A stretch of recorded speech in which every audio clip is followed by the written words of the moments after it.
Good morning and welcome. I guess you understand why I'm up here, since I represent both Rails to Trails and New Jersey Bikes and Walks. For many years, many of us have envisioned a regional connected trail system in North Jersey.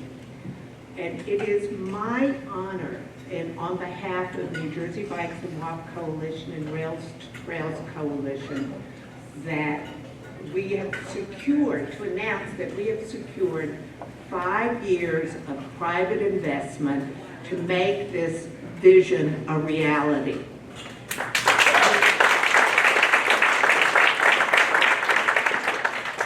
We don't have time to go into some of the details now, but I'm gonna, if you see Tom Sexton from Rails to Trails or Deb, you can ask them more specific questions.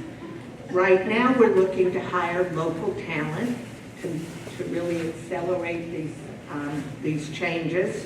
So if you have ideas of who should be hired, send those to Deb.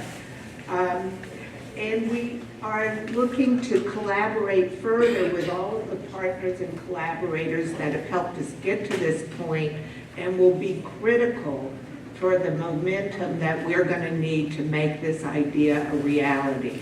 So stay tuned. We will be reaching out to all of you to get your insights and figure out how you would like to be involved.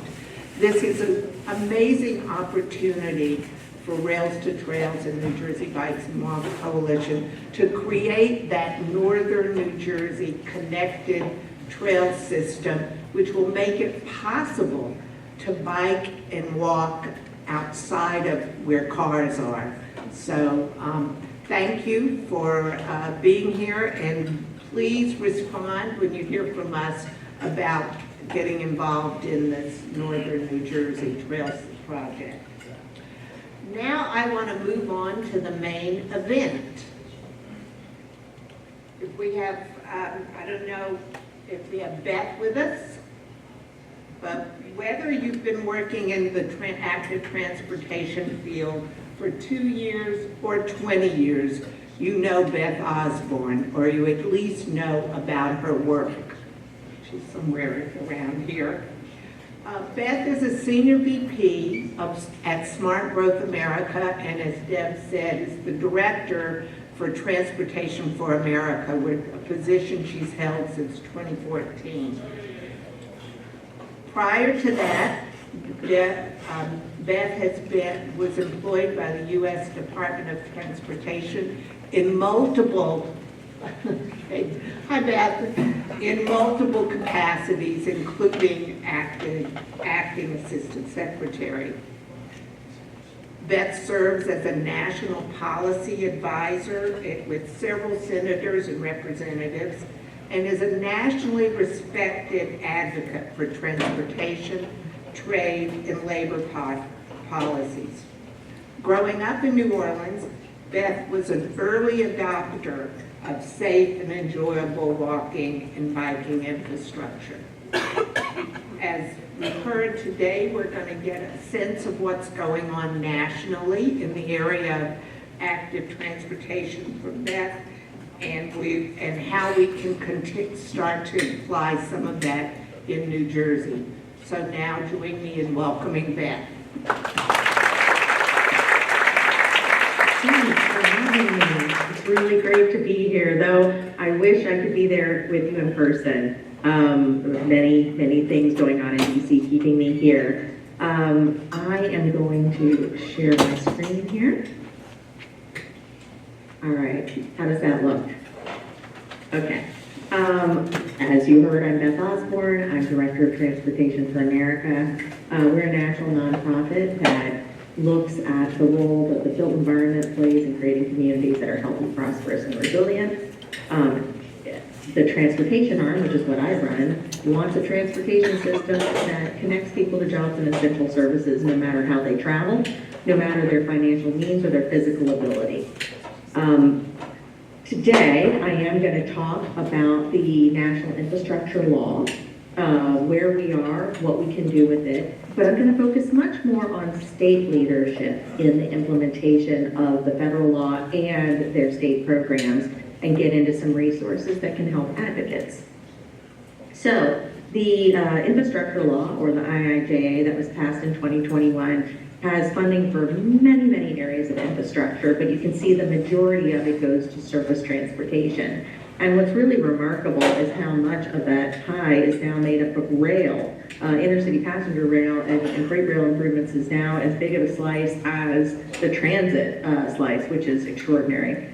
When we dig into the highway portion, a lot of the times folks in seeking better bicycle and pedestrian infrastructure or better climate outcomes focus on the new programs for climate and resilience. We also focus on the Highway Safety Improvement Program and the Transportation Alternatives Program. But I wanted you to see those programs as in proper perspective to the overall program.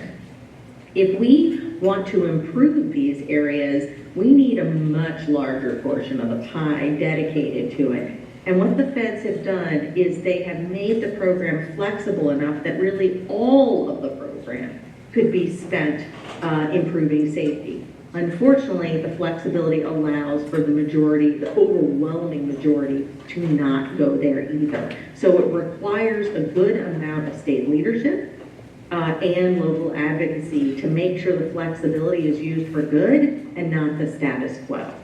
To make that point a little bit more clearly, you see here 6% of the program is for the Highway Safety Improvement Program, and below it you can see another 3% for transportation alternatives of this gigantic pie. There's some additional competitive grant programs that can also improve safety. But this is the result, and this is a little bit of a preview of the release of Dangerous by Design 2024 that will be coming out in about 8 days. So keep your eyes peeled for that, I guess 9 days. And you can see that the trajectory is terrible. Now, a lot of people, when they see this trajectory, which actually this slope going up goes back to 1994, they point out that particularly in as of late, we've seen really dangerous behaviors, particularly on the part of people driving at very high speeds, driving recklessly. There's distraction. There's driving while under the influence. But I do want to point out that our peer countries, other countries like the European nations, like many of the Asian nations, they also have smartphones. I know this seems to surprise a lot of people in transportation agencies, but smartphones don't just exist in the United States of America, and there's distraction with those smartphones all over the world. There's also alcohol outside of the United States of America, and people who maybe drink too much. There is impulse control problems, but our peers are getting safer. So it's not the behavior that differentiates us. It's the fact that in other countries they design their roads with human behavior in mind, as opposed to the United States of America that likes to pretend that if we just yell loud enough, people will stop being people. And the results are truly deadly. Keep your eyes out for Dangerous by Design. It's going to come out right after Memorial Day.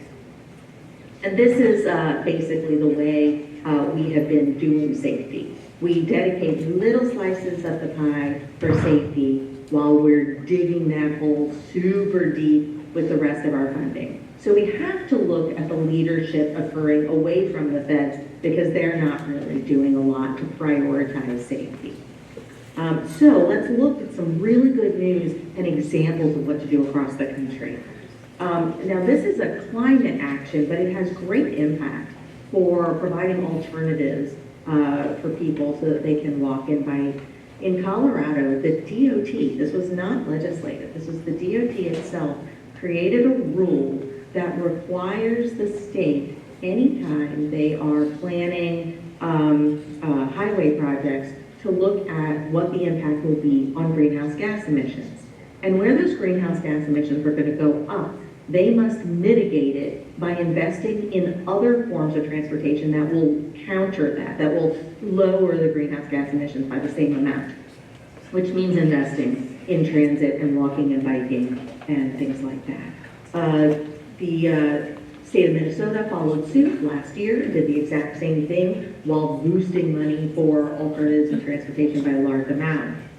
Sometimes this mitigation costs so much it makes the project untenable.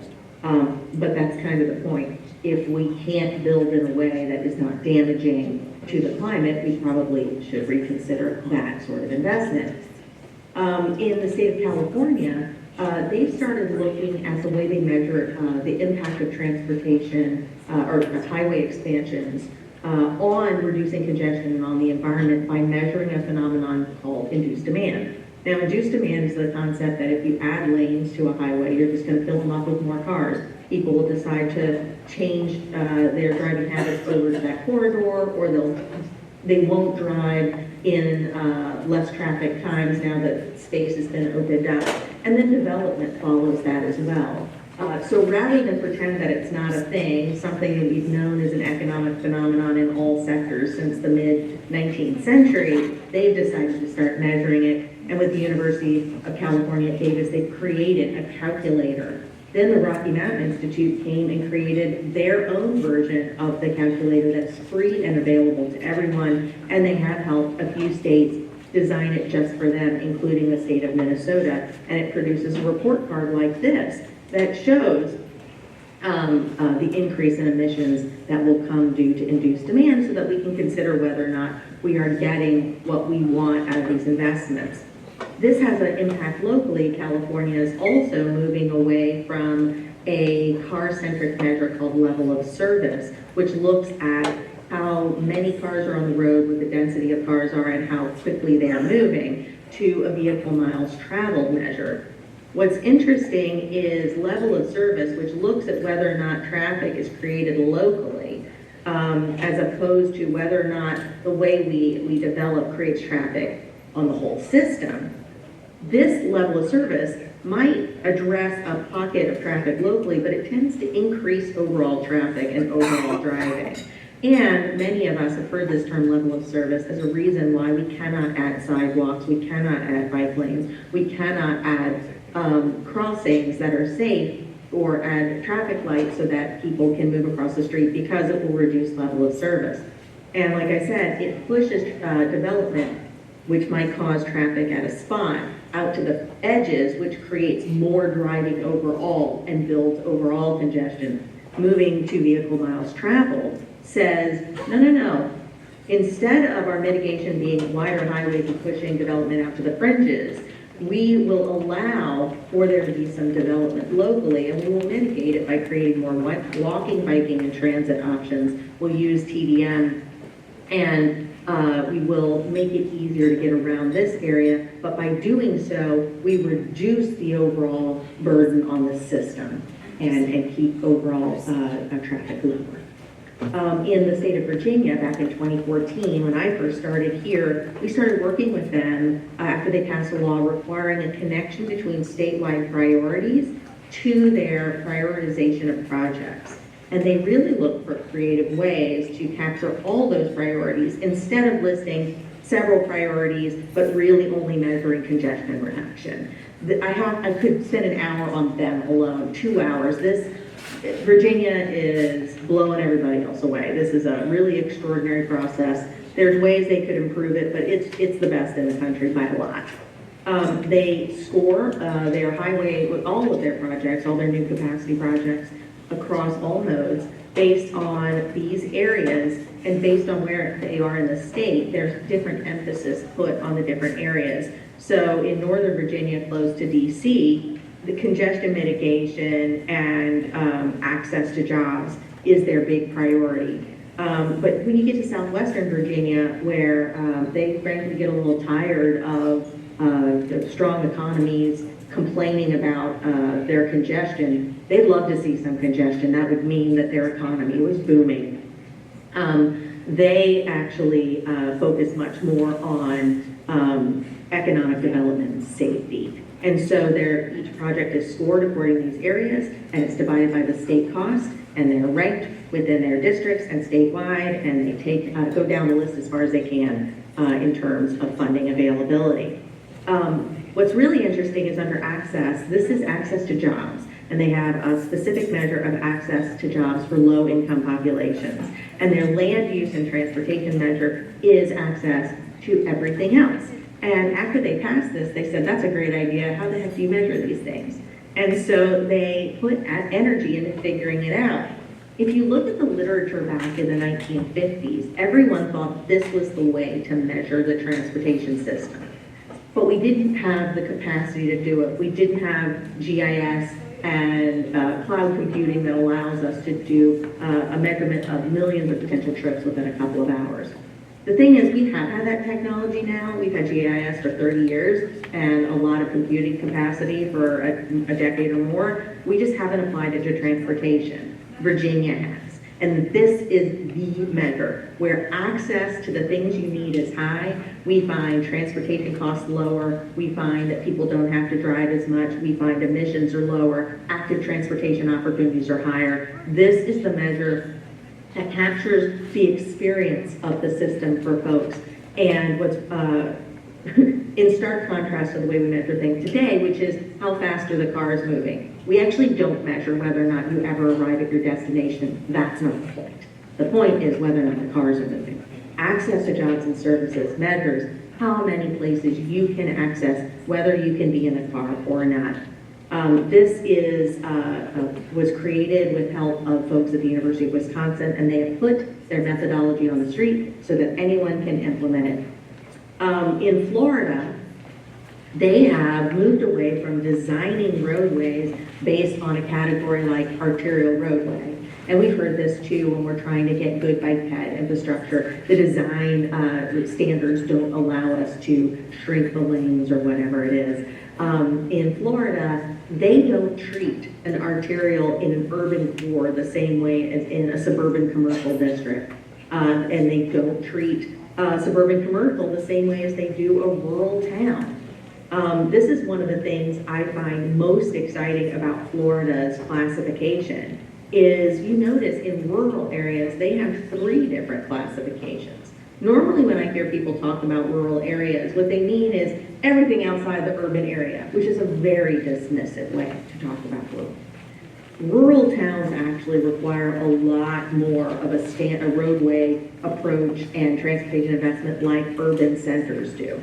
They might not be as vast, but they are made up of very much the same things of neighborhood centers. We've actually done a study of rural transportation needs and best practices, and we've divided up those rural towns into 6 different categories that have different needs.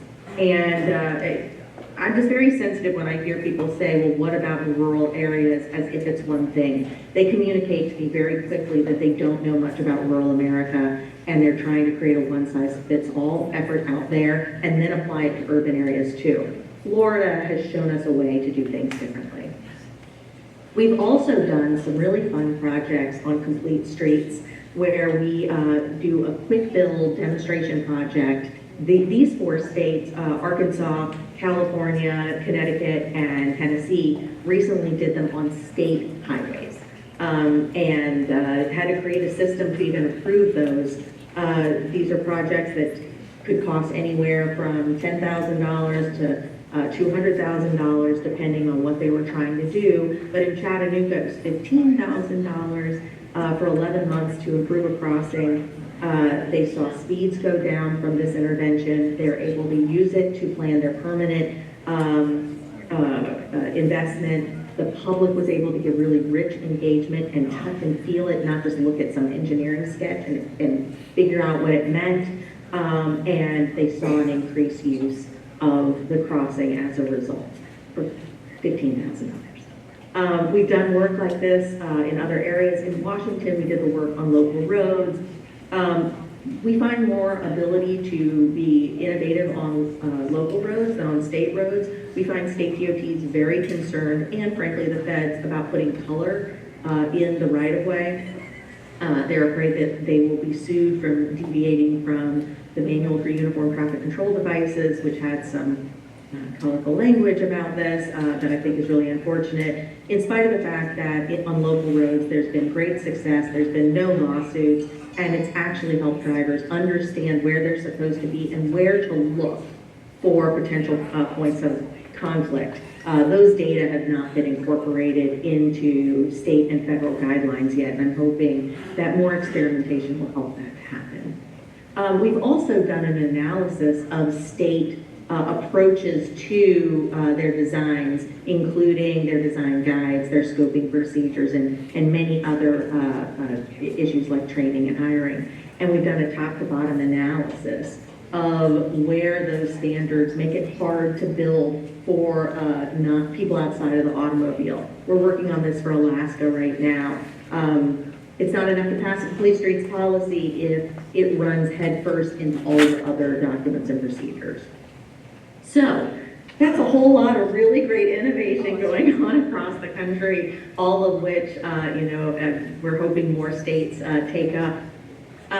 We have a bunch of resources for those that want to dig into some of these issues. We have some just basic information on the different roles, different levels of government play in the transportation system, the procedures, what things like level of service actually means, and some best practices.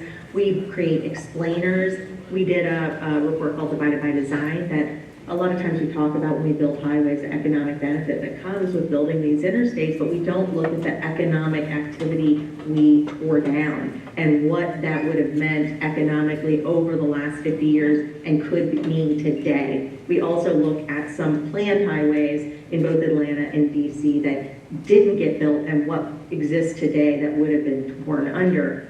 And we work with the Wall Street Journal to explain the way we set speed limits and how it increases speeds and increases danger. We also have a whole bunch of tools on complete streets and implementation, including ways to score your policies to make sure that they're setting you up for good implementation and make the case for the benefits. There's ton of information out there to track your state's progress, including that Federal Highways puts out and ways that we review how spending is going. We also have, we always hear that the things we want to see will lead to more congestion, take space away from cars. So we looked at the past experience with expanding highways and whether or not it reduced congestion. And the answer is no place ever. In fact, even in places that lost population and expanded their roadways or had flat flat population growth and increased their highway capacity, they had massive increases in congestion. Nobody is lowering congestion by expanding highways. The deal is we need to consider our land use and we need to provide alternatives. And then we've got some great information about public opinion out there. And while our DOTs, in many cases, and our elected leaders don't always believe in induced demand, the public does. The majority now do not believe that expanding roadways will really do much good at all. And some think it will make it worse, which it does. That is correct. And when we ask them for what would do the best to make the transportation system work better for them, it's repairing existing roads to make them work better, invest in biking and walking and transportation, and things like that. So hopefully those resources will be useful to folks, and happy to answer any questions.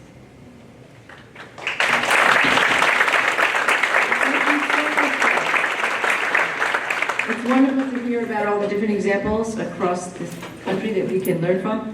We have a few minutes to take a couple of questions. Does anyone have a question for Beth?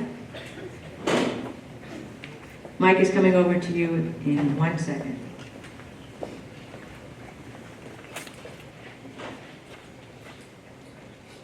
John's got it.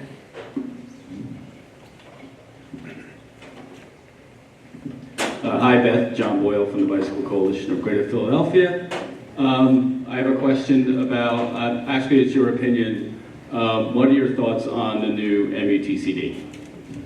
That's a good question. It was disappointing. It was, so I wish that the Federal Highway Safety Office had been able to play a larger role. I think we would have gotten a different document had that been the case. Beth, can you just explain what MUTCD is? The Manual for Uniform Traffic Control Devices. This is, originally it was a document that was meant to standardize signs, lighting, colors, striping on the roadways, things like that. Unfortunately, it has kind of branched out and now is a pseudo design guide too, which was never what it was meant to be. And that's often where they get into trouble. They create some guidance on when you should put in a crossing. That's a design issue, that's a policy issue. Really, they should stick to what that crossing should look like. But even when they get into that, they're the ones that say, you know, any color in the roadway could be problematic. And they actually have some commentary in the MUTCD that says, you know, if you create a colorful sidewalk, pedestrians might wander into the roadway and stand in the middle of traffic and stare at the pretty colors.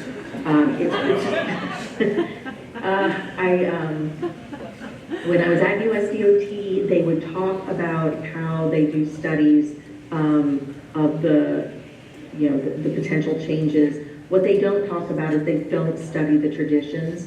If it's something we've always done, we assume it's safe. But I think the results of this country's, roadway safety speak for themselves. We should be questioning every standard we have because it is producing bad results.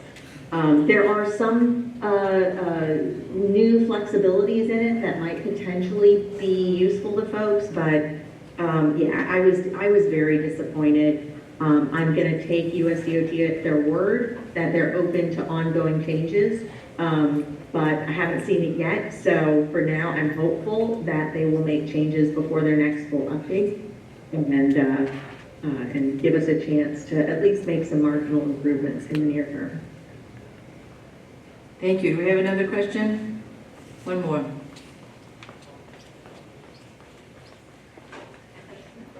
Thank you.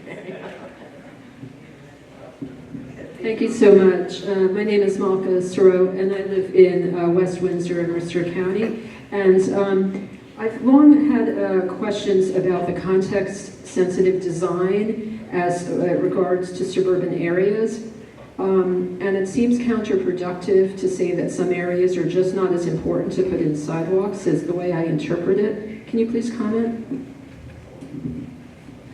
So the way context-sensitive design is supposed to work, which I don't think we've provided enough guidance on this, is we should be setting the design for what we want the area to be, not in a constant reactive loop, which unfortunately too much of transportation is. This is the way we set our speed limits too. We look at behavior and we say, oh well, they're not doing what we wanted, we'll just cave and let them go faster, rather than saying people are going too fast, how can we intervene in design to slow down traffic and make this area safer? And we see this in the way a lot of designs are set. This area doesn't have walking and biking now because it's too scary, therefore the context is no walking and biking. It is supposed to be more about the intent of what we want the place to be. And that's where Florida, which for everything I love about their context-based design system, it hasn't been fully implemented. They could do a lot better job in the implementation. That is more focused on what that area is supposed to be. So a suburban residential area or commercial area is defined as a place where people might need to get around on a bike or on foot, and therefore the designs are supposed to accommodate that. The last thing I'll say is this requires transportation folks to understand land use and how land use and transportation interact. And historically, transportation agencies have taken the approach of land use is not my thing.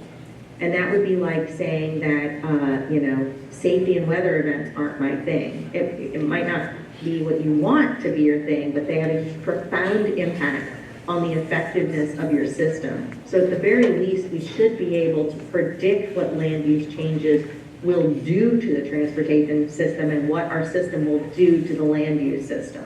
And so that is a big hole in transportation, and I think leads to the concerns that you have, which is this suburban area wasn't built for walking and biking, therefore done. That's not what we should be doing, and this is an area where we need to provide much better tools.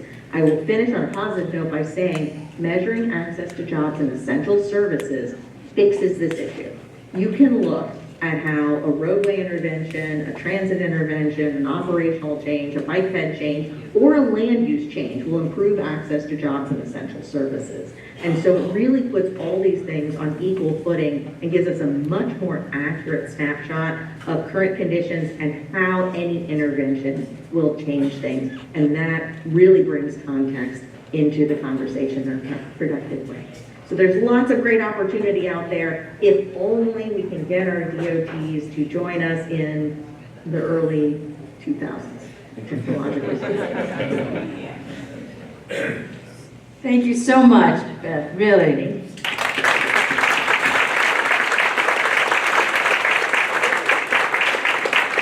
We will try to take to heart. Thank you so much. I'm super excited to be here today as the vice chair of the coalition because we do so much good work. And I'm super excited to be here to introduce Barkha, who is going to breathe life into some of the things that Beth just talked about.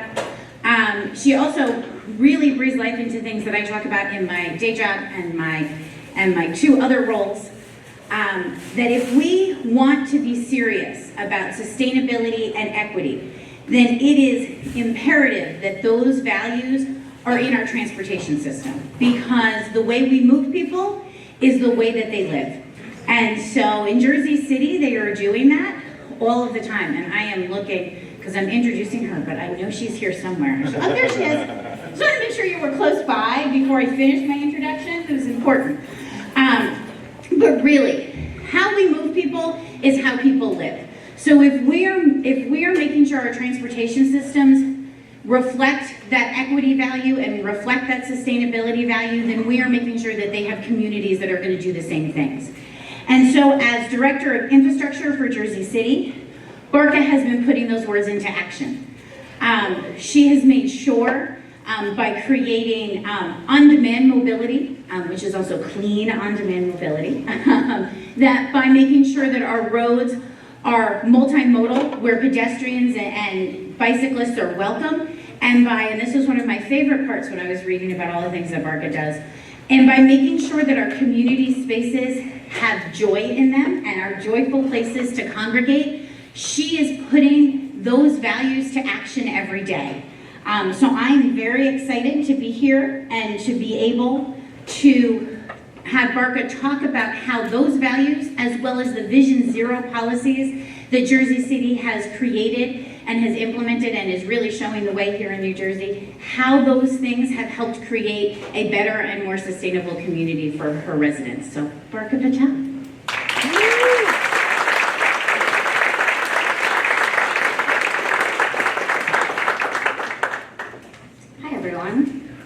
I just have to start by recognizing that this gathering is not possible without a few key people. Deb Kagan, the executive director, all of her staff, all of the board members of the New Jersey Bike Walk Coalition, they've been working so hard for the past 15 years, to make this possible, to have these gatherings. And I just want to take a moment to congratulate them because it really is a great feat in the state of New Jersey.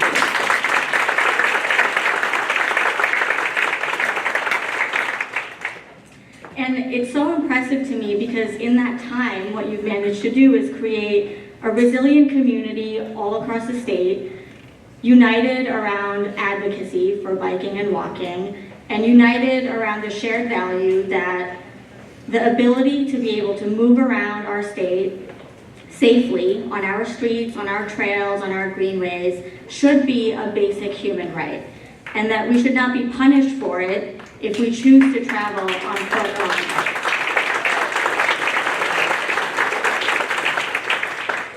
So over the years, there have been so many voices advocating for this basic level of dignity across our entire transportation system in the state of New Jersey. A lot of those people are in the room today, still gathering, still advocating, still uniting people. And over time, those voices have grown louder and more clear and more effective, and they've turned into a movement, and that's what this movement is. And in this movement, I think it's important to recognize that the fight for safety and dignity in our public spaces and on our streets is not separate from the fight for a more sustainable and greener future for our entire state.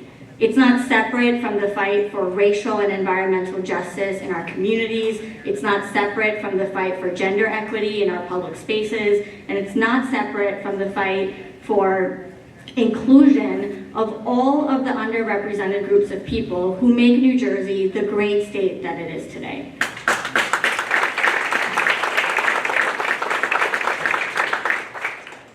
But all these battles are the daily reality of so many of us. So many of us who are fighting for space, for a little bit of consideration on the transportation systems that have been specifically designed to neglect our needs. And while we're fighting this battle, in the face of all of these things that we're struggling with, what we're seeing is more investment in the type of hostile infrastructure that is going to make these issues worse. What we're seeing is the advancement of projects like highway expansions and roadway widenings and more car reliance, which is going to make matters worse. It's going to increase the congestion on our streets and in our communities. It's going to perpetuate the cycles of environmental injustice, and it's going to further divide our communities. But another way is possible, not only because we believe that it is, but because we've actually seen the proof for it. While we've been fighting these battles here at home, New Jersey has been making headlines for being a transportation leader. People from around the country are looking at cities in New Jersey, not in California or New York or Colorado or Washington, but in New Jersey, as models of success for achieving Vision Zero goals and for significantly improving our roadways for the people who are the most vulnerable amongst us. And the reason that they're looking at us is because we've managed to achieve this success without having immense budgets and staff and without waiting for years and years to conduct traffic studies that are going to tell us things that we already know about our streets.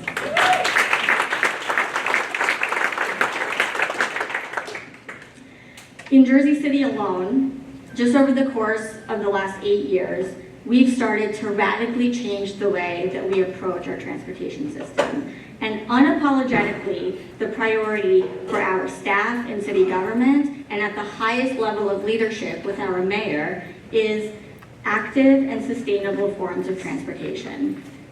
We are using every tool at our disposal to prioritize those modes of travel in our city, and we're seeing the results of it. It's not perfect. We have a long way to go. We have a lot more work to do. But in just these few years, we've been able to build out over 20 miles of protected bikeways for our residents.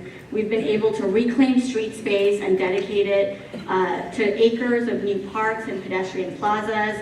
We've been able to install curb extensions and daylighting at hundreds of intersections. We've been able to retime our signals and prioritize them for pedestrians. We've been able to calm traffic on so many of our streets by building thousands of speed humps. It's been a multifaceted approach, but the results speak for themselves. And we've been able to do all of this through incremental change. But like many of your communities, when we started this work, we were in the minority, and in many ways we still are. We're still fighting these battles in Jersey City. But the landscape that we have today is very different than what we had just a few years ago, and we've been able to make immense change.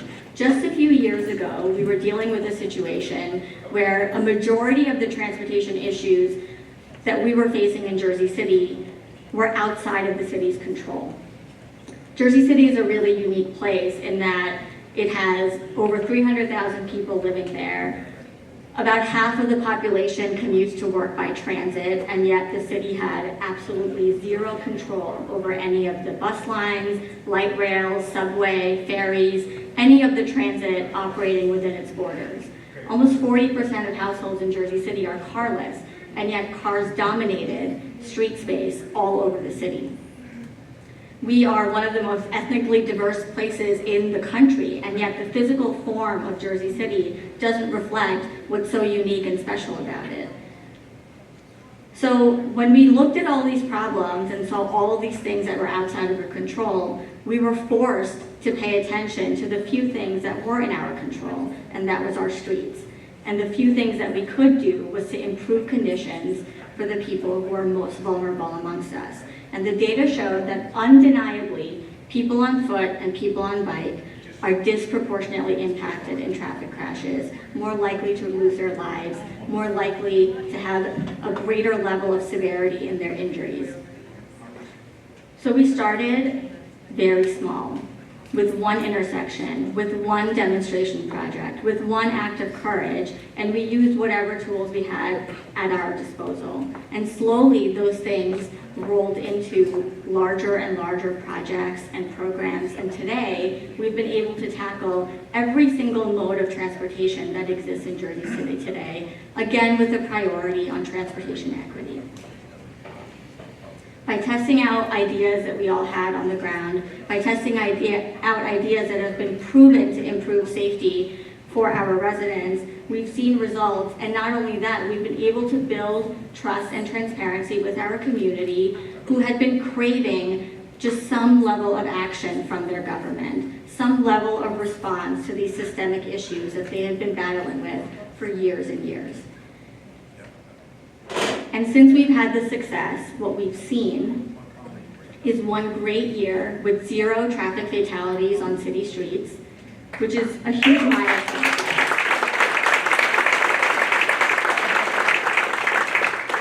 But it's important to say that even in that year, there were 5 people who were killed on state and county roads in Jersey City. And in the year after, there were several more people who were killed as a result of traffic crashes. But what we've learned is that the streets that have gone through a major redesign and reconstruction and a realignment of priorities for the pedestrian and for the cyclist and for the transit user have experienced very little, if any, incidents that have resulted in fatalities or crashes. Streets that used to be among the highest injury streets in Jersey City are now among the safest. And the result of that is that after decades of people being pushed to the margins of our society and of our streets, they're finally returning to walking and biking in places where safe and inviting infrastructure is being provided.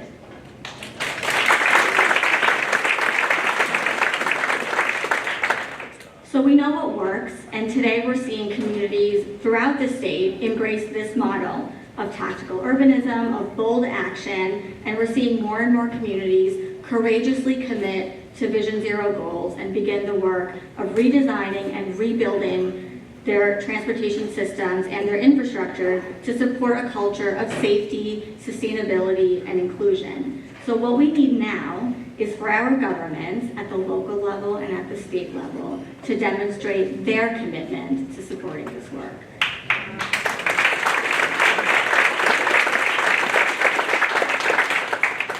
What we need is greater investment in transit to connect our communities and encourage the transition to more active modes of transportation instead of investment in projects that encourage reliance on cars and tear apart communities.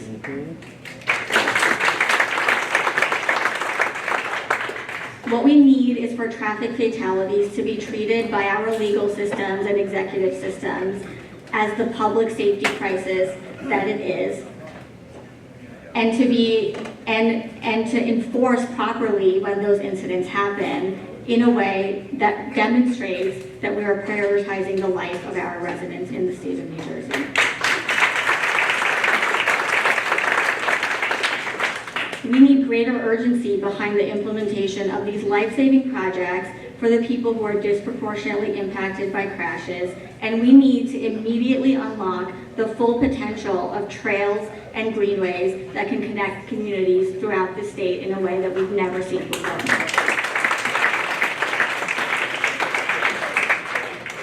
Greenways have the power of not only providing a transportation benefit that is so needed, but also to break down the physical and the psychological barriers that we see throughout our state, created by things like highways and municipal borders and geographic limitations. And greenways are at the intersection uniquely of transportation, of recreation and culture, of sustainability, and of environmental justice. But their potential remains unrealized in the state of New Jersey, tied up in legal and political complexities that can be resolved swiftly with bold action by our leaders, and that's what we're asking for.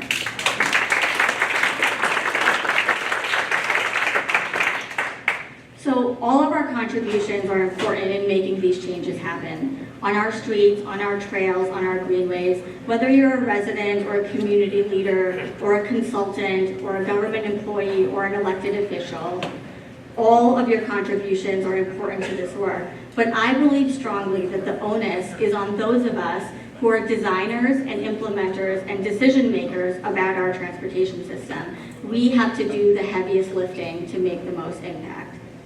For years, the advocates in our state have been the ones who have been thought leaders. They've educated themselves and others, they've shown up to meetings, they've engaged in difficult interactions, and they've given so much of their time and energy for the cause, and they will continue to do so. Now it's time for the rest of us to rise to the challenge, and all that's required from us is to start where we are, to use what we have in front of us, and to do everything we can for the health and well-being of our communities. Thank you.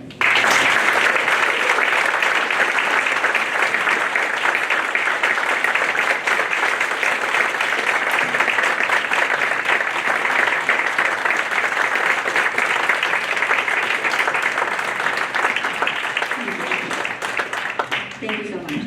I do whatever Deb tells me, and she's telling me to take questions. Yeah. Hi. Hi there. Thanks very much. In New York City, your neighbor, we've seen this tremendous advent of motorized two-wheeled vehicles, which have done a great deal to popularize less dangerous, less, traffic.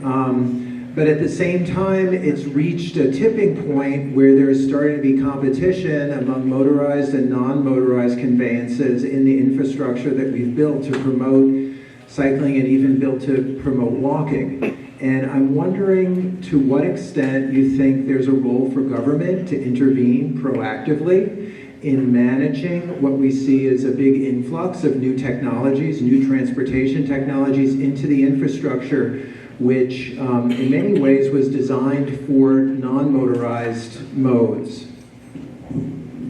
Steve, you had to start with that question.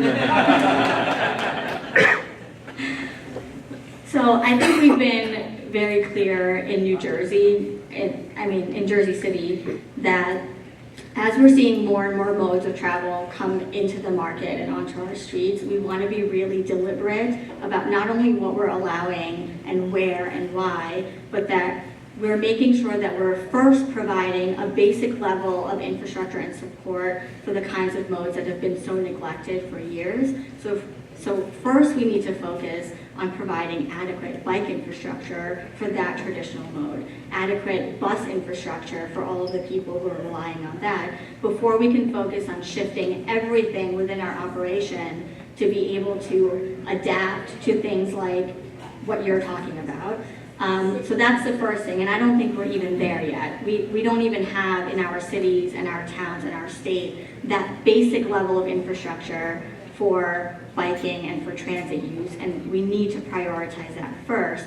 And beyond that, if there's going to be a new mode of travel coming into our cities that's going to open up mobility for a group of people that hasn't had it in a long time, it's important for us to do everything we can to support it, but we haven't seen that happen, at least in the companies that have approached us in Jersey City yet. What we've seen is companies who are wanting to lay down their own infrastructure in the city and benefit from it, but without tackling the equity issues within our neighborhoods. And until we see that, we don't feel comfortable permitting their usage. and allowing widespread usage of that in our communities.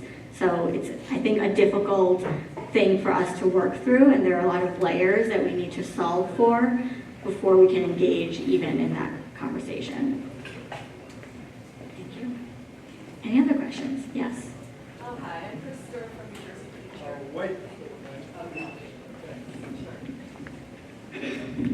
Good morning, I'm Chris Sturm from New Jersey Future. It's great to hear from you today.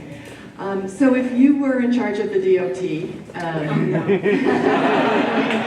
wave a magic wand, what are like 3 specific actions, or what are the top actions you would take to support local governments in, doing that, supporting active transportation and transit? Well, I'm really hopeful in the direction that the department is going in right now, and I think the fact that we have their staff here today and at events like this and engaging in these conversations is really encouraging. And what I would like to see happen is, number one, Beth talked about it earlier, about the fact that all the standards we have that help us measure success of our projects are completely outdated and are completely pointing us in the wrong direction. So we're seeing this, at the highest levels in these agencies, and our state agencies are having to follow that. So the first thing I would tackle is updating those standards and establishing a Vision Zero goal with specific measurable actions that can be taken every single year by communities to make progress toward that goal. The second thing I would do is to require a certain percentage of all funding that is allocated to every single community to be specifically dedicated for pedestrian infrastructure and biking infrastructure. That's major, and I think it would unlock the potential of all of the fantastic staff that we have working in governments in all of these communities who are wanting to do this great work and aren't able to. It would give them the power and the ability to act on those things that I think their communities are craving. Advancing greenways is also a big part of that. And then the third thing is, I think just recognizing that, like I was saying earlier, our transportation work can't be separated from our work on open spaces and the environment and justice in our communities. And because there's so much funding through transportation that doesn't exist in all of those other realms, I would try to work on reallocating some of that for those purposes, because we're seeing projects, even if they're not intended to, really contributing to environmental injustice coming out of these agencies from the federal government, and we're sort of beholden to that. And I think having the freedom to act and to redirect those things into parks and open spaces and urban, public plazas and just arts and culture from a transportation lens has the ability to connect communities in a new way. And then, sorry, I have a fourth thing.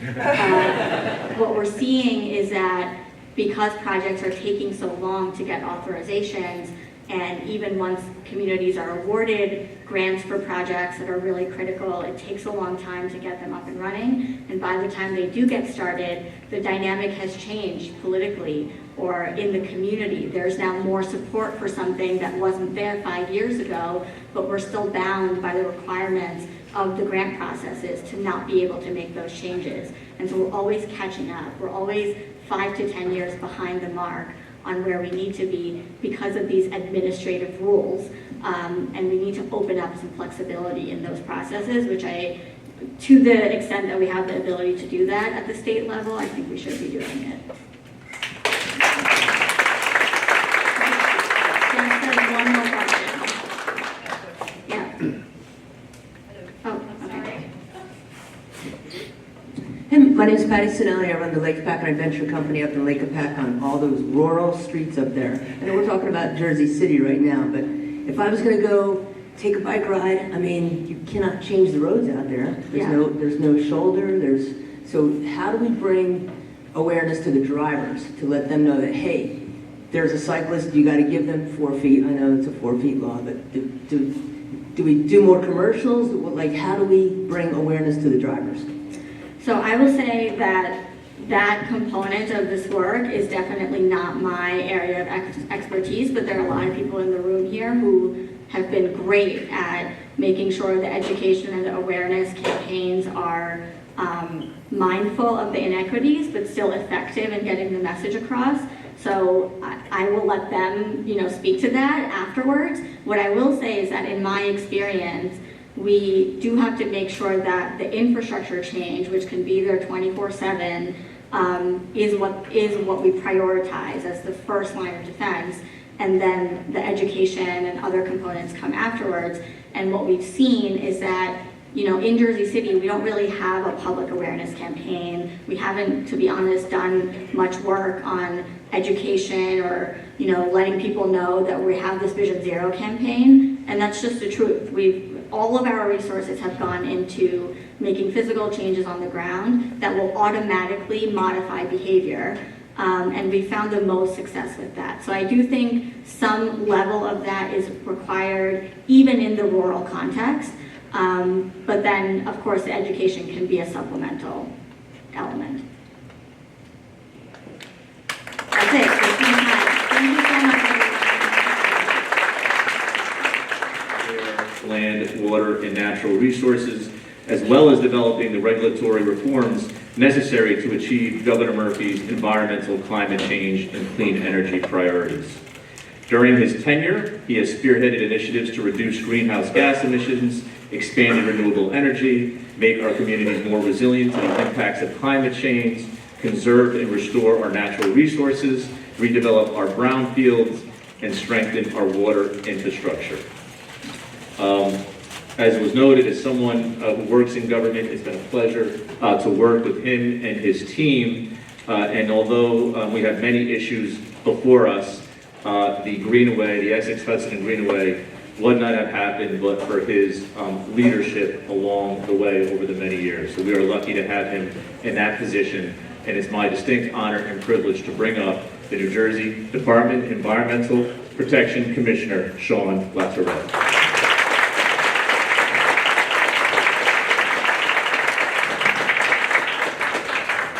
Well, thank you for that, Commissioner Gill, and good afternoon to all of you. Good afternoon! Yeah, you just ate lunch, you're getting a little tired, I'll have none of that. I have 13-year-old twin daughters, so I'm very practiced in telling folks what I expect and then it not being fulfilled. But in all honesty, I'm really, really grateful to Bike and Walk, to Deb, to Catherine Brenton for bringing me here today, and for welcoming on one of your panels our Administrator of Urban State Parks and Initiatives, Maggie McCann-Johns. Maggie, stand up. For those who don't know Maggie, you need to know Maggie because she is a champion. She's also in charge of making sure the Greenway happens. So no pressure, my friend. So I really enjoyed my drive to the Bike and Walk Coalition meeting. I thought that one might go well. So I don't live far, although I did come from Lake Hopatcong this morning because we're getting ready for the summer season all along our water community, our riverine, our lake, and our oceanfront communities. But I live right nearby in Highland Park, and actually I started my college education on this very campus before going to Rutgers. And as I made my way from Highland Park, which maybe less than 5 miles away, only half the amount of road space was covered in sidewalks, and which was surprising to me. I mean, still one of the issues that we struggle with, and it conjured this memory that I have from childhood, because I didn't have much growing up. My family spent a pretty long time as a carless family, and we rode our bikes to the grocery store. We used them to get around, right, the way people ordinarily use cars. Right? And that perspective, right, that experience of my young life colors a lot of the work my approach to a lot of the work that we do at the DEP. Just like, growing up in a working poor household, we never went on vacation. But we had our parks and our open spaces. And those were the places that we vacationed and celebrated special events.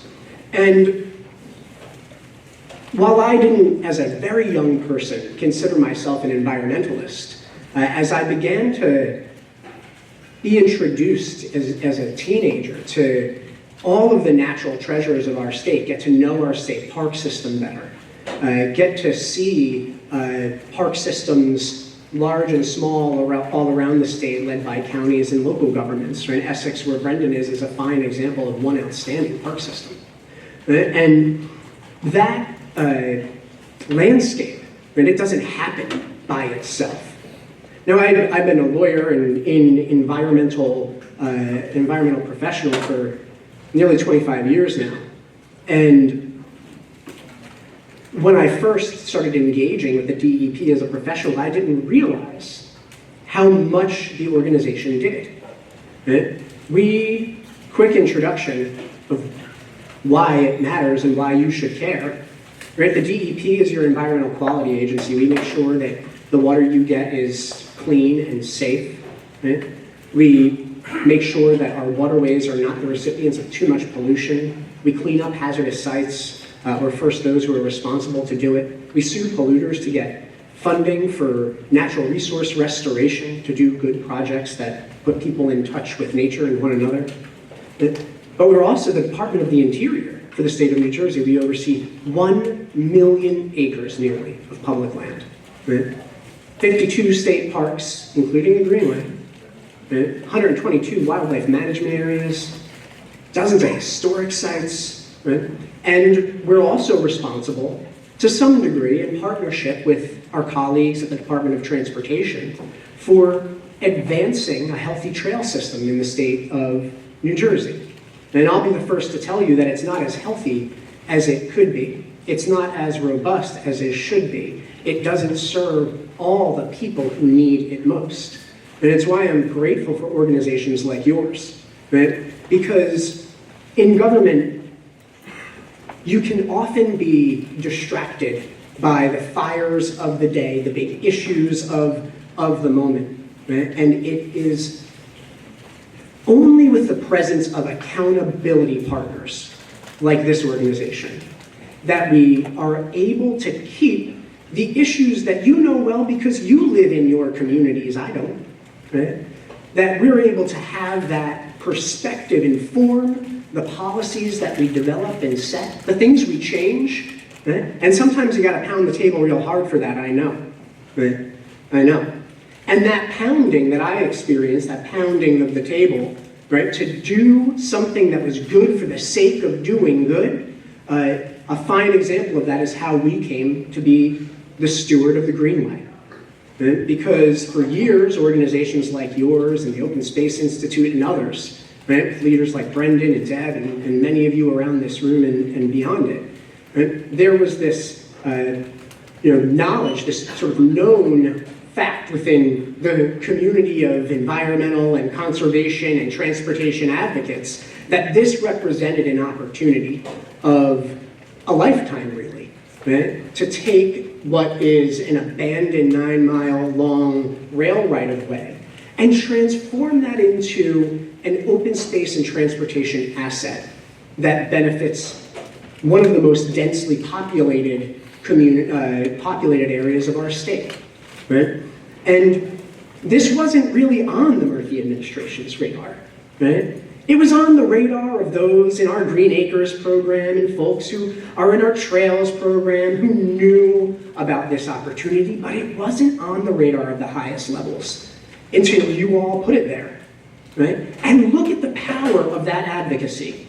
Because in 2021, it ended with me canceling transactions to acquire open space all around the state, right? Which wasn't a popular thing for me to do, right? So that we would have the funding to acquire the Greenway, right? For the state to invest $60 million. And look, we could have said, look, there's this big push, let's step out and let's answer the call of advocates, and we'll buy it, but how much funding do we have to invest in it? Should we just mothball it? Was part of the conversation, believe it or not, right? And it's only with that continued advocacy, right, that through folks like Brendan and advocacy in the legislature, that we've gotten continual year-over-year investment to further this imperative, right? And it's really critical that we do so. And if you went to Maggie's session, you've learned all about where we're headed, right? We've got the first 2 miles of the Greenway all but fully designed, right? We are approaching a point where we're gonna go out to bid, right? We're gonna get cleanup of the environmental contaminants underway this year, and construction on those first 2 phases next year. But it can't stop there. Right? It has to be a continued point of advocacy, of developing and sustaining interest and public support, right? And that is work that you all do, and I so deeply appreciate it because it enables me to do the work that I do. So I thank you for that, but of course our work doesn't stop there. The Greenway is important, right? But under Maggie's leadership and Assistant Commissioner John Cecil, a colleague of ours, we're making investments in assets of this nature in densely populated, open space constrained communities all around the state.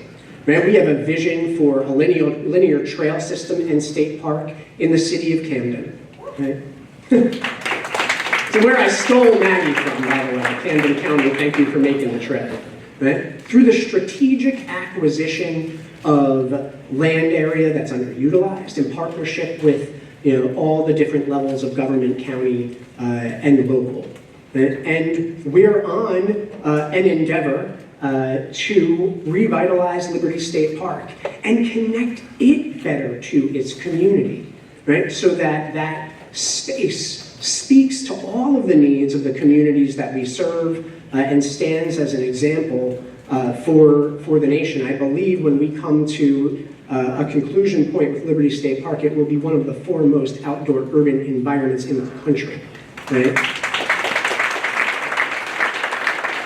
And that involves no small amount of pushing back on public interests, or pushing back on private interests. So I thank you for all those here in the room that have been a part of that dialogue. Again, the accountability partnership and advocacy matters, right? But one of the critical components of Liberty is how we connect it as a transportation matter better to the community that it serves. And that means establishing the right entry corridors into the park, but growing our transportation network inside the park to extend outside of it as well, right? Service into the community so that families that, like mine growing up, that are carless, they don't stand apart from one of the gems of our state park system that is, you kind of can only get to by car, and you wouldn't even know it existed if you didn't have a car, right? And so how we do that is, we do that as a continuing priority of our administration, and we're under construction right now in the central part of that revitalization effort. Okay? But at the same time that we're looking at these sort of big cornerstone projects, every little segment of trail and access that we can create matters, right? And we do that through a multitude of different programs. First and foremost, through how we support local and community-based organizations, local governments, community-based organizations, county governments, through our Green Acres program, which supports so much trails work. Right? And just recently, the governor and I announced a $117 million investment, right, across the state that reached every county, right? Hardly enough to support all of the trails development that we'd like to see coming out of the trails plan that could probably use some updating, if I'm honest, right? 2010, 2009, it's overdue. And we've got to continue stepping in that direction with our colleagues at the DOT, who play a vital role and who have access to more funding than the DEP to support trails development. Because, as my family experienced, right, the walking and the biking is transportation, right? So is the skateboarding, and so is the rollerblading, right? So is the electric scootering, although I don't let my kids use the ones in our town yet. So we've got to bring these programs together and tie them hand in hand to make sure that we're leveraging what the DEP has to offer with what the DOT has to offer. Something that I'm eager to embark upon with our new commissioner of the DOT, Fran O'Connor, who it's only a few weeks in and a few months in, went right into budget, bless him. But that is a continued will be a continued point of dialogue for us, right?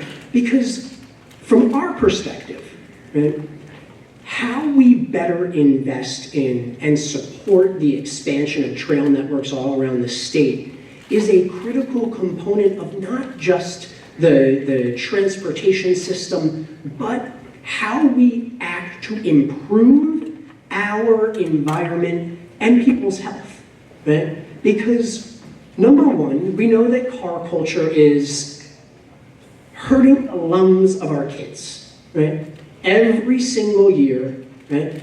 Because when we, especially in the summer, are experiencing high ozone days, right? That are one of the greatest threat multipliers to our senior population, to our children, to those with underlying health conditions, and not just when Canada's having a bad wildfire like last year, and then it'll probably happen again this year. We've got to look at this as an opportunity to sort of have an end both proposition, improving transportation in all the ways that transportation exists, not just rubber tire and rails, right? Or not just automobile rubber tire and rails, but also to look at it as an opportunity to improve the health and well-being of our communities. And importantly, reduce the greatest amount of climate pollution in our state and our country, right? And I won't say the world, because transportation in other countries is not the greenhouse gas and climate pollutant nightmare that it is in ours. And there's not a place in the state of New Jersey that I go, and I travel a lot, where folks are not concerned about increasing extreme heat, right? A function of our changing climate, or the increasing flooding risks that we see in every community, densely developed, rural alike, and because of that changing climate. We are making a decision every single day of how much worse that gets, right? By how we pursue our transportation systems, by continuing our addiction to fossil fuels. And of course they won't go away tomorrow. Right? And Kathleen will make sure that we have as many EVs on the road as possible. In fact, she'll probably do more than any mandate I could come up with. But if we don't look at this opportunity, our opportunity to invest in transportation in all its forms, as the climate mitigation we also need, we've got to tie these things together. We're really great in government at saying things like, oh, we have a whole government approach. What the hell does that even mean? I loathe that phrase. Because you know what people expect? Just ordinary residents? That the government is already whole. And that it's already doing its job. That it's already protecting us from flood risk that is increasing. That it's already focused on reducing the emissions that are harming our health. Right? We get in our own way a bit.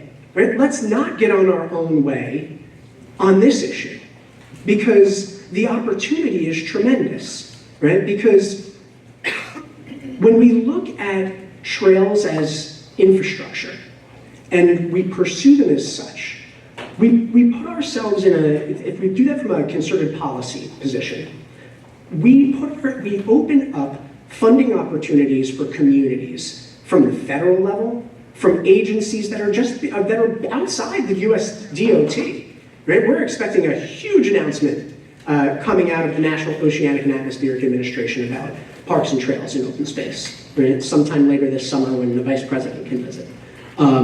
Because every single agency across the federal government is looking under President Biden's leadership required to look at how they maximize what I would call a triple bottom line. I happen to be the national chair for infrastructure among all the state environment secretaries. And they're required to look at this triple bottom line of how do we best use space and maximize conservation with how we meet other priorities as well, climate mitigation and resilience among them. Right, so take that in the context of Liberty State Park, of the Greenway, of what we're looking to do at Camden, or even the $117 million we made sure reached all 21 counties last month. Right? If you look at your land use patterns as an opportunity to achieve at least three things, right? Transportation and environmental infrastructure improvement, right? Climate resilience, particularly from New Jersey's perspective, in two things: reducing stormwater risk and runoff, and providing greater tree canopy in order to reduce heat island effects and absorb more carbon dioxide. Right? And then you look at it from the perspective of recreation. Right? There is no better asset under that paradigm to be investing in than a unified statewide trail system that connects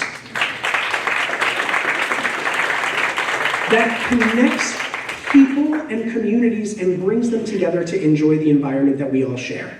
Right? Now that's all easier said than done, right? But I think it is where the future is. And Deb asked me to offer a vision for the future. I think the word is integrated. I see the future of our landscape, our conservation agenda, our transportation agenda, our climate agenda, our environmental and air quality agenda. I see them as more integrated as they are now, but that won't happen by itself.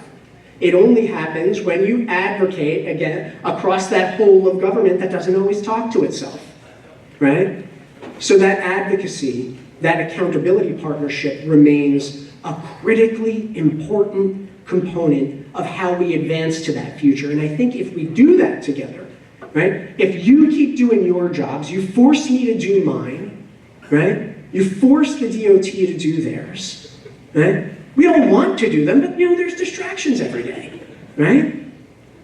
And that's how we get there, because in addition to it being an integrated future, I think it's a future of partnership, right? Where we sort of lay down these arms and that conventional wisdom that we can only have economic development or environmental improvement, right? That we can and should have both if done well.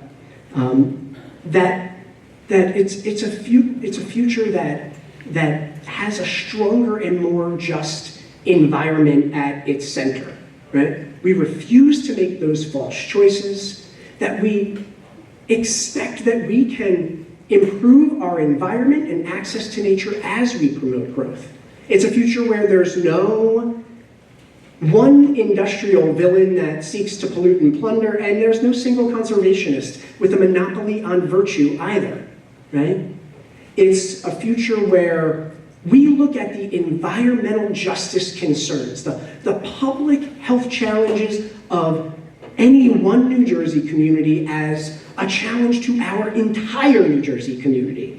Because the truth is, like anything else that's ever mattered, we only do this together. I thank you all so very much. And I think I'm supposed to take questions.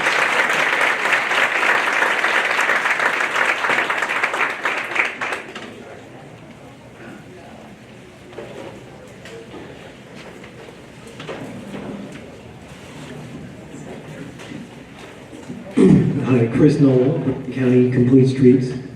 How is the Turnpike expansion consistent with anything you just talked about? I don't know. I don't know, but I think, again, these are issues where the advocacy of organizations like this should matter, and concerns should be taken into account.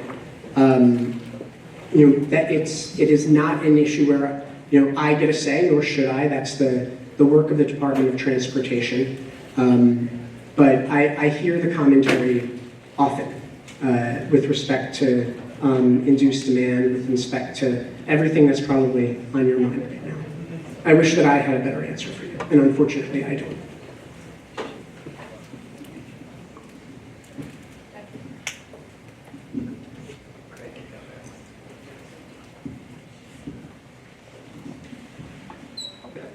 Hi, Corey Hennigan, Tri-State Transportation Campaign.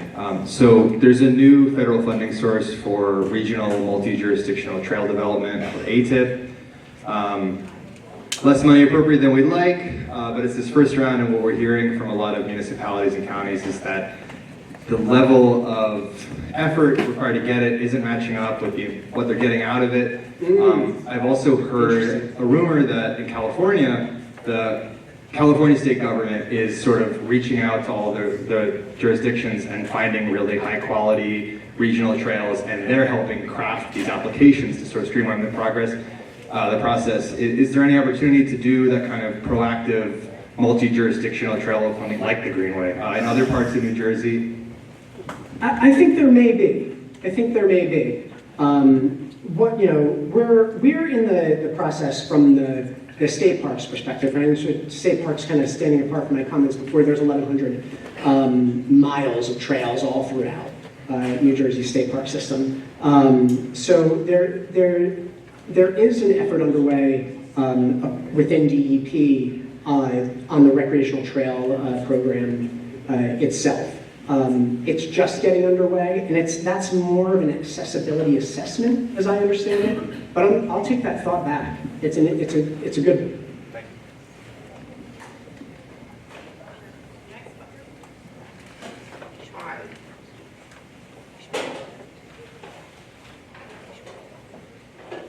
Hi, I'm Sid Chan. I work for Innovate Engineering, and I'm also a housing advocate with Homes for All Newark.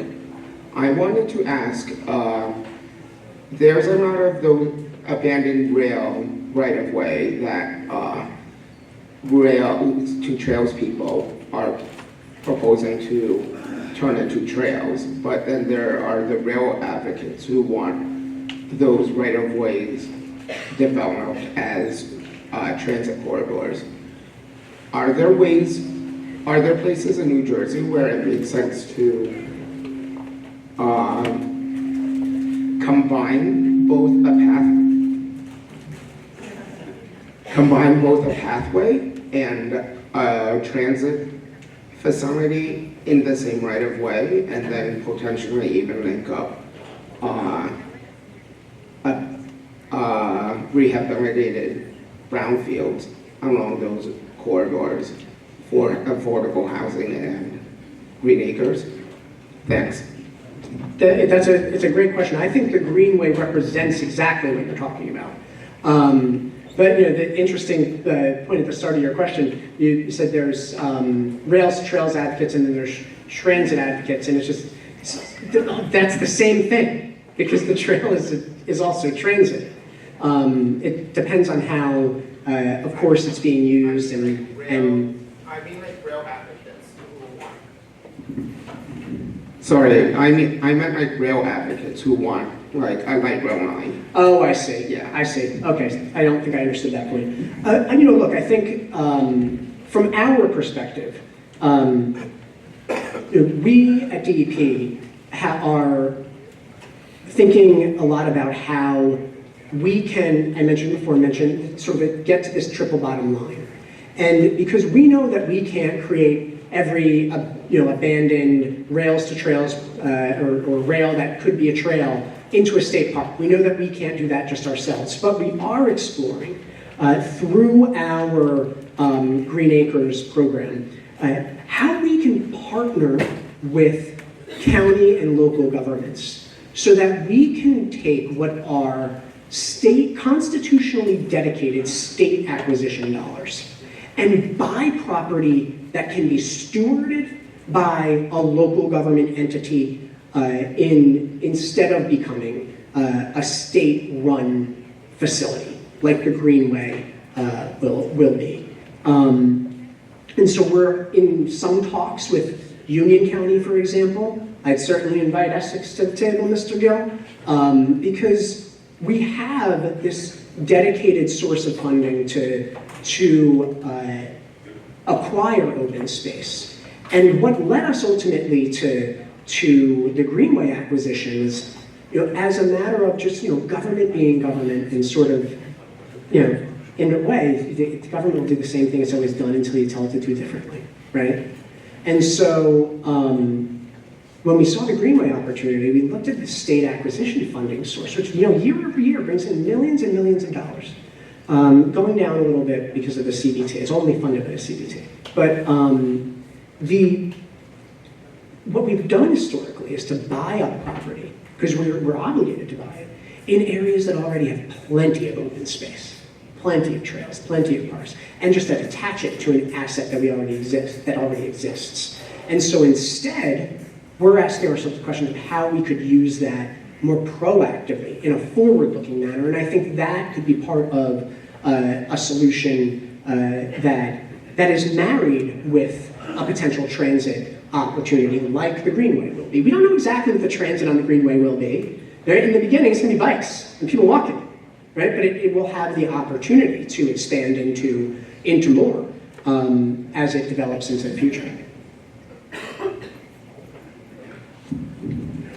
Hi, my name is Malka. I'm here as a private citizen, and I appreciate everything DEP is doing as far as the trails and for bike and pedestrian infrastructure. But as part of the climate goals, we are focused in the state on EVs so heavily, and I'm wondering, in terms of this whole of government approach, at what point will DEP and DOT and others make bicycling, walking, and transit a much larger part of the climate goals?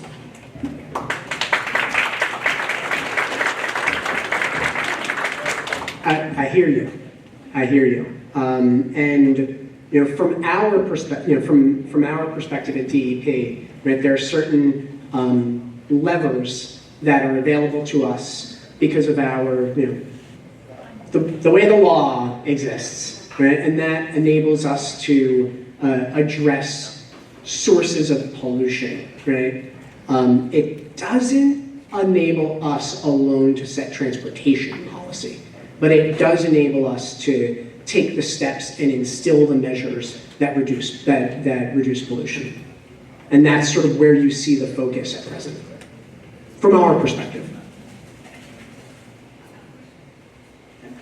Thank you very much. That was it? We're good. I thought I saw another hand. Wow, that was the quickest Q&A I ever did. Thank you all.